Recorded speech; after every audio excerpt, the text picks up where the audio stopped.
यापन कहानी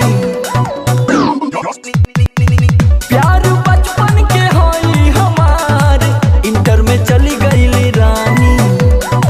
कबो न कहनी उनका से दिल के यापन कहानी।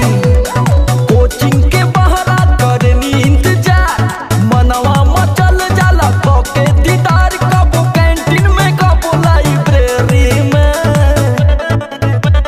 रोज देके प्रपोज करब एही जनवरी में। रोज देके प्रपोज करब एही जनवरी में।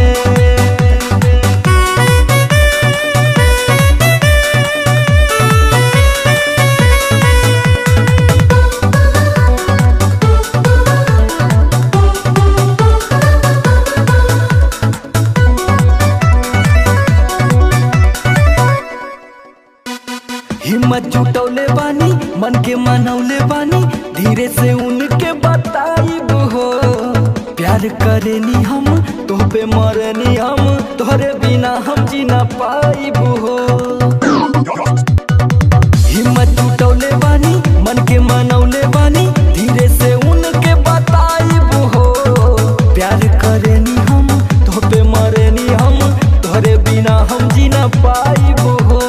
कइले हमार प्रपोजल स्वीकार बरम बाबा के चढ़ाई जेवनार एगो चैन बनवाई चार भरी में। रोज देके प्रपोज करब एही जनवरी में। रोज देके प्रपोज करब एही जनवरी में।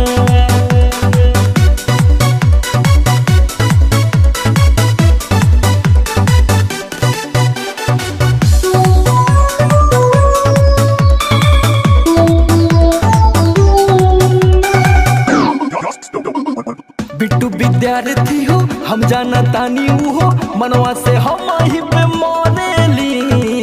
भले ना भाव देली भले ना चाव देली हमरे से प्यार बाकी करेली। बिट्टू विद्यार्थी हो हम जाना तानी हो मनवा से हम ही पे मरेली।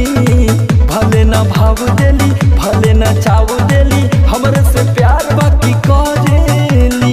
बाती के खुलासा भइल एक बार हमसे बतौले रहने समर ये डियार अपना सखी से कहत के बेरी में।